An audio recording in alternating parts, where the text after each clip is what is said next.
ખ્યાલ માટે આટલા મૂક્યા છે. ખ્યાલ આવે? આ પ્રમાણ વચન છે. देखो यहाँ क्या कह रहे हैं, प्रसंगम अजरम पाशम आत्मन कवयो विदु. कवि जो है ना वो पोइट्री लिखने वाले को नाम नहीं है. जाके पास एक विजन हुए वाको कवि कहे. या लिए आद्य कवि कौन है? आद्य कवि स्वयं ईश्वर है. क्योंकि अनंत कोटि ब्रह्मांड के सर्जन को विजन उनके पास है. कि अनंत कोटि ब्रह्मांड का विजन उनके पास है. तो जो याली प्राचीन काल में अगर आज भी शब्दकोश तुम देखोगे संस्कृत के तो ऋषि को दूसरा नाम कवि है. क्योंकि ऋषि मंत्र दृष्टा है. अपारे काव्य संसारे कवि रेखम प्रजापति यथास्मै रोचते विश्वम तथैव परिवर्तते. तो अपारे काव्य संसारे जैसे एवर एक्सपांडिंग यूनिवर्स या अनंत कोटि ब्रह्मांडात्मक सर्जन को एकमात्र जो प्रजापति है भगवान श्री कृष्ण. वाके कहीं भी चिंतन को वाके विजन को कोई भी पार नहीं है, अपार है. तो अपारे काव्य संसारे ऐसे ही काव्य के जगत में प्रजापति अगर कोई है तो कवि एक प्रजापति, कवि ही एक प्रजापति है. यथास्मै रोचते विश्वम. बापू जैसी दुनिया अच्छी लगे वैसी वो ढाल के रखते हैं अपने काव्य जगत में. करके कह रहे हैं कि प्रसंगम अजरम पाशम आत्मनः कवयो विदु. जो कवि हैं, जो दृष्टा हैं, जो सत्य असत्य को, सद असद को त्रिकाल दर्शन से कर रहे हैं, जिनको काल के कोई बैरियर्स नहीं है, भूत वर्तमान और भविष्य के जिनको कहीं कहीं बंधन नहीं है, ऐसे कवि ये बात को जान रहे हैं कि जितनों भी ये संसार को साथ है, जितनों भी ये अपना लौकिक संग है, ये कभी भी ये बंधन कभी ढीले नहीं होंगे. वो अपन सोचते रहे में कि बस હવે આટલું કામ કરીને નવરા થઈ ગઈ, આપણે ફ્રી થઈ ગઈ, બસ હવે 2 વર્ષ પછી રિટાયરમેન્ટ જ છે. वो रिटायरमेंट अंतिम श्वास तक नहीं आवे.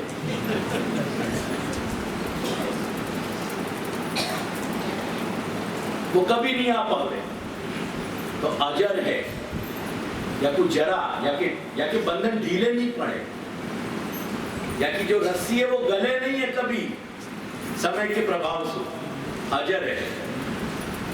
अगर यही हम उत्तम पुरुष सज्जन जो साधु लोग हैं, जो साधु पुरुष हैं, उनके संग अगर ये कि यही अगर हमारा संग हो जाएगा तो जो हमारे लिए मूल में बंधन को पाश बन रहे हो तो वो मोक्ष को द्वार बन के खुल जाएगा. वो सत्पुरुष आज सज्जन मिल नहीं रहे हैं. करके अपने घर में महापुरुषों को स्वागत करो, आगमन करो. तुम्हारे घर में, हर घर में जो वैष्णव है अगर नहीं विराजते हो तो तुम पाप कर रहे हो. 84 महापुरुष तुम्हारे यहाँ विराज रहे हैं, 252 महापुरुष विराज रहे हैं.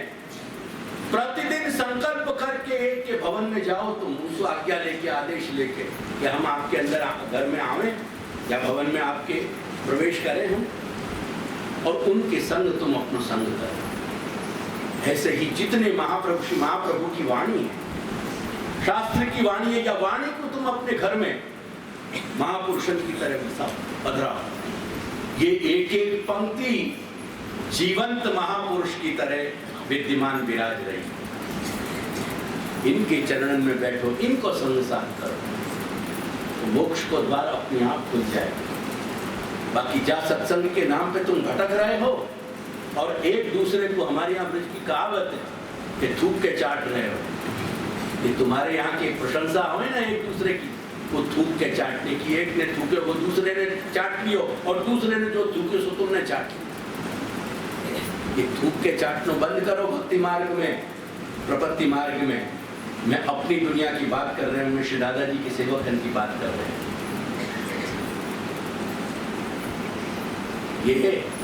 ये या तरेसु सत्संग नहीं हो, ये नाम सेवा तक की कक्षा में पहुंचाने वाले सत्संग की बात चल रही है। वाके बाद आगे को जो श्लोक है ये भी मैंने किया है कई बार यहाँ, ये तितक्षवा कारुणिका सौहृदा, ये सारी की सारी बातें मैंने समझाई है कि इन महापुरुषन में क्या गुण होने चाहिए कि जिनके संग अपन सत्संग करें। अस्तु, वो मेरा विषय नहीं है। अब देखो,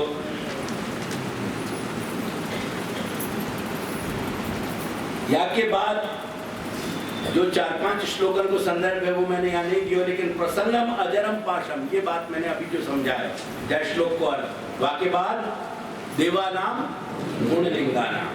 अब ये देवानाम गुणलिंगानाम के कुछ पंक्ति बताऊं। देखो यहाँ कह क्या रहे हैं, पहले सुन लो, या श्लोक को अर्थ समझ लो सामान्य रूप। देवानाम गुणलिंगानाम आनुश्रविक कर्मणाम।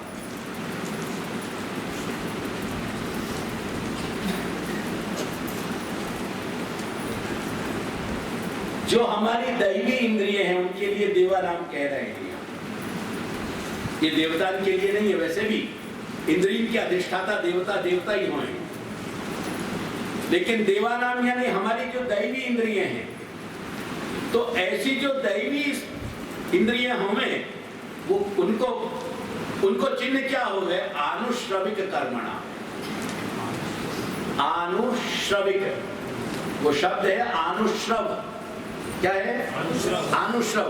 अनु यानी पश्चात, गुरु के मुख से निकले वाके बाद आनु, और श्रव यानी श्रवण करना, यानी जो वेद शास्त्र के बताए गए कर्मन में लगी भई है, चेष्टान में लगी भई हैं, ऐसी इंद्रियां दैवी हो करें, अन्यथा नहीं हो। करके श्री महाप्रभु आज्ञा कर रहे हैं कि इंद्रियाणि ही द्विविधानि, दो तरह की इंद्रियां हों। स्वभावतः द्वयाः प्राजापत्याः, ये श्रुति को वचन श्री महाप्रभु ने दियो कि प्रजापति की दो संतति थी, एक देव और एक असुर। कह रहे कि इत्यत्र निरूपितानि, या स्थल पे इनको निरूपण किया गया या श्रुति में, एकानि देव रूपाणि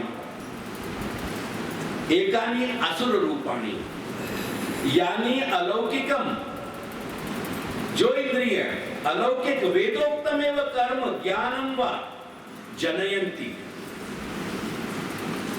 जो इंद्रिय अलौकिक चेष्टा को जन्मा रही हैं, जिन इंद्रियों से अलौकिक चेष्टा हो रही है, तानी देव रूपाणि, यानी और जिन इंद्रियों से अधिकतर लौकिकम कर्मादि जनयंती, तानी असुरा।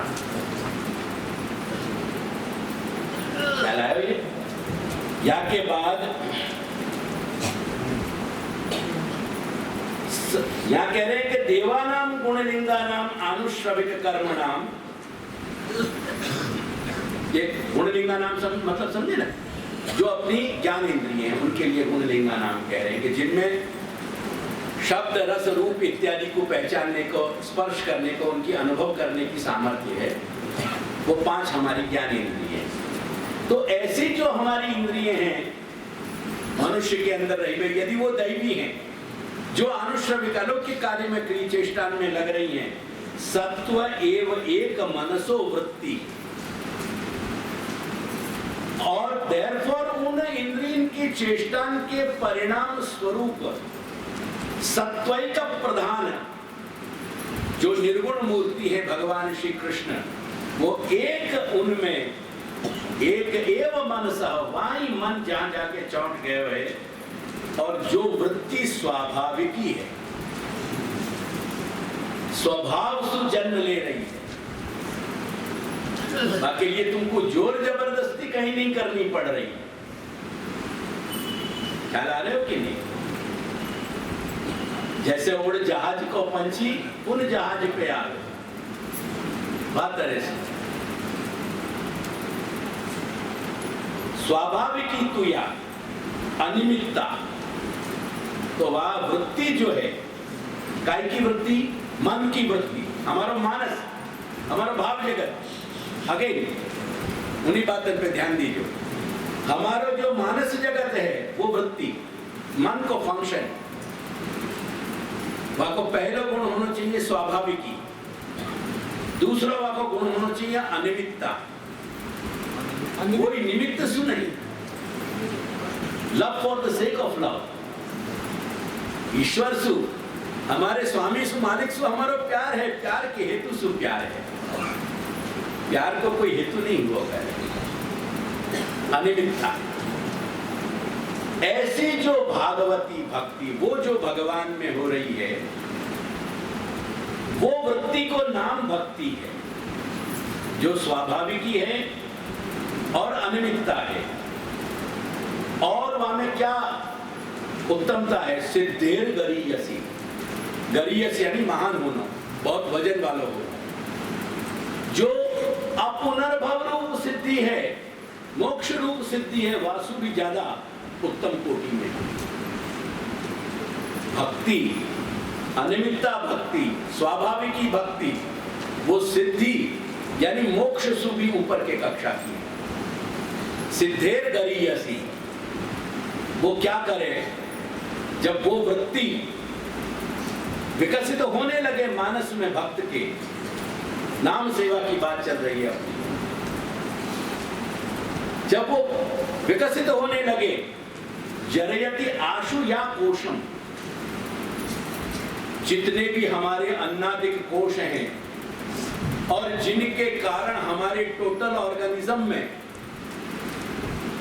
और वह ऑर्गेनिज्म के संपूर्ण वा को हमारा जीवन तंत्र है, वह जीवन तंत्र के परिणाम स्वरूप जो हमारी पूरे सारे मानस जगत की जो वृत्तियां, वह को जो फंक्शन है, वह की जो प्रक्रिया चल रही है, वह मानस जगत की जो असंख्य अनंत जो वह के विचार श्रृंखलाएं हैं, उन विचार श्रृंखलाओं को जो पूरा लौकिक जो पूरा पुंज है, लौकिक समूह जो है वह को, जहां केवल संसार की अहम ममात्मिकाएं जो विचारधारा की श्रृंखला की कड़ी है, वो जन्म ले रही है और जा रही है और आ रही है और जा रही है, वो समस्त अहम मम से जुड़ी भई विचारधारा जरयति आशु, वह संसार रूप कोश को वो क्षण में भस्म कर देने में समर्थ हो गए। आशु झटिति, बहुत शीघ्रता से जरयत, जरयत्याशु या कोशम निगीर्णम अनलो यथा, जैसे तुम्हारे अंदर अपने उदर के अंदर रहो भयो वैश्वानर अग्नि भोजन को, जैसे पूरे भोजन को जला के भस्म करके और वाके जो पोषक तत्व हैं वो तुम्हारे शरीर के विभिन्न अंगन को देतो भयो और सारे अन्न को समाप्त कर दे, जैसे वह में अन्न भस्म हो जा रहे हो, ऐसे ही संसार रूपी जितनों भी पदार्थ है वह भक्त के मानस में वो सब समाप्त हो जा रहे हैं। ये या भक्ति को प्रभाव है। यदि ये स्वाभाविक और अनिमित्त हेतु रहित स्वाभाविक रूप से जब हमारे मानस पे अधिकार प्राप्त कर लेंगे, तब देखो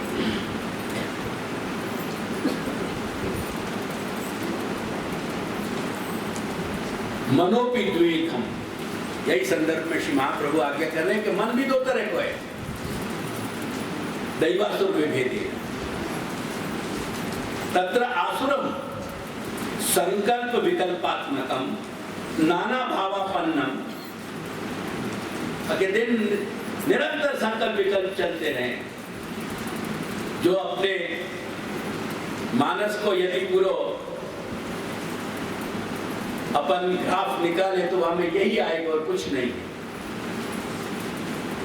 और गुणैश्च क्षोभमेति, और ये सत्व रज तम के जितने भी प्रभाव हैं उन सुबह के अंदर निरंतर फ्लक्चुएशंस आते हैं। दैवंत जो वर्ण के परिणाम स्वरूप मानस में विकसित भय है, let's again return to that, वो अपना जो जीव चैतन्य को भाव जगत है वो भाव जगत को यदि दैव मन है तो दैवंतु एक स्वभावापन्नम, वो एक स्वभाव को पकड़ लेगो।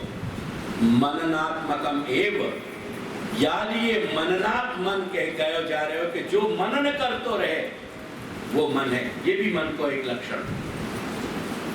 तो मनन करने वाला जो मन है वो मनन, वही नाम सेवा की बात है। एक बार नाम सेवा में प्रवृत्त हो रहे हो, वो भगवत लीला के जो विविध भगवत चेष्टान के जो नाम हैं उनके जगत में जो विचरण कर रहे हो। मैंने सवेरे समझाया तो कि जितने हमारी वैचारिक प्रक्रिया है, हमारे शब्दकोश जितना समृद्ध होएगा उतना ही हमारी विचारधारा समृद्ध बनेगी, और जितना हमारा शब्दकोश फटीचर होएगा उतने ही हमारे विचारधारा निम्न कक्षा की होएगी।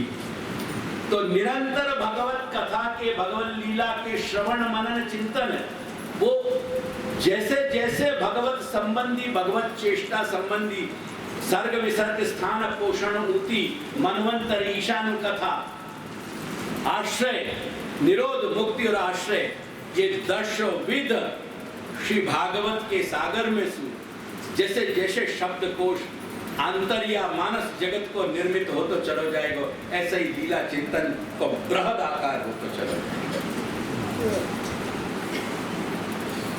सिस्टमैटिक प्रक्रिया है, आपातता नहीं घटित हो रही घनश्याम भाई। ये सर्ग विसर्ग स्थान पोषण होती से लेके आश्रय पर्यंत, ये जा आश्रय को हम शरणागति में ढूंढ रहे हैं, वो आश्रय क्या है? वही आश्रय 12वें स्कंद को पूरा विषय है। आश्रय भावापत्ति, लीला में वापसी, जाकू शास्त्र की भाषा में कहा जा रहा है प्रत्यापत्ति पदार्थ। प्रत्यापत्ति, प्रत्यापत्ति लौटना, वो लौटने की सारी प्रक्रिया आश्रय में, वो शरणागति की सारी प्रक्रिया आश्रय में, वो सब कुछ आश्रय है। तो जैसे जैसे सर्ग सु आश्रय पर्यंत को ये श्रीमद् भागवत को सागर, जैसे अनंत असंख्य लहरन सु समृद्ध सागर है, ऐसे ही अनंत और असंख्य श्री भगवत लीलान की भगवत चेष्टा के जो पासाएं अपने शब्दकोश को जब अपनो समृद्ध बना देंगे तो स्वाभाविक गति से वही लीला चिंतन चलेगा। वह स्थिति में एक स्वभावापन्नम, वो मन एक स्वभावापन्न हो जाएगा, और वो निरंतर जब प्रवाह चलेगा तब नाम सेवा हो पाएगी।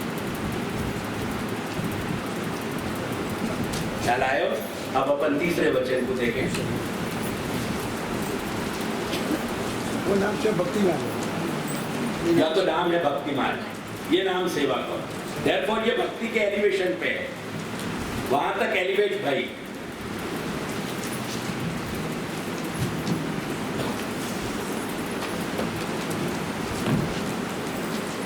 ज्ञाने प्रयास मुदपास्य,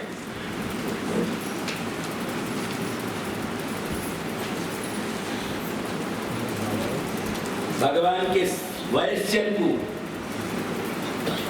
गायन को, बछड़ान को ब्रह्मा जी उठा के ले गए थे। अब ये ब्रज में जो बालक पैदा हुआ या तो थोड़ा कौतुक दिखाऊं,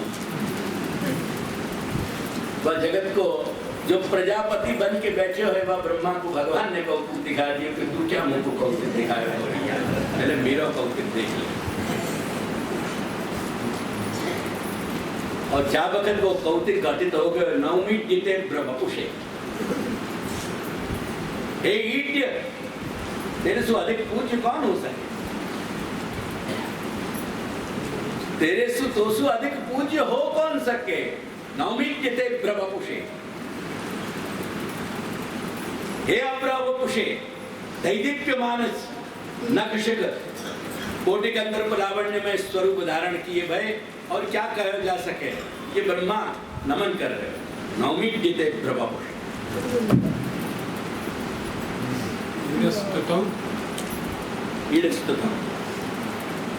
ये प्रसंग है और यह प्रसंग में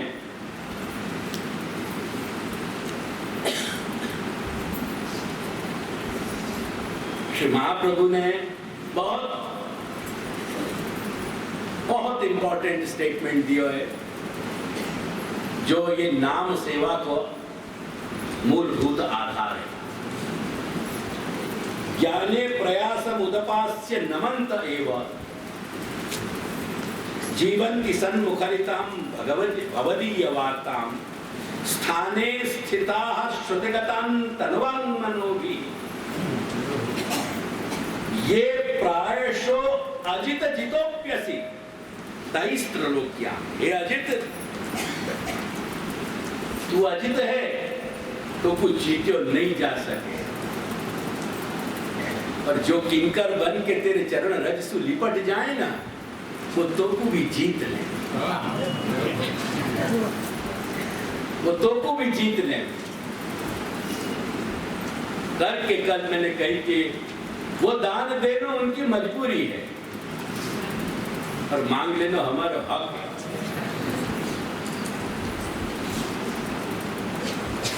तो वह कह रहे कि प्रायशो अजित, हे अजित, तू प्राय अजित है, नहीं जीते जा सके। त्रिलोक्याम, तीन लोक में, अनंत कोटि ब्रह्मांड के अस्तित्व में, पर हम जो तेरे चरण रज के किंकर बन के आ गए, तू कुछ जीत लिया है। हम सुख नहीं जीते। या पूरे संदर्भ में मैं और शब्दार्थ पे नहीं जा रहा हूं, जो फिर मैं मूल जो कहना हूं पहले वो बात पूरी कर दूं। देखो,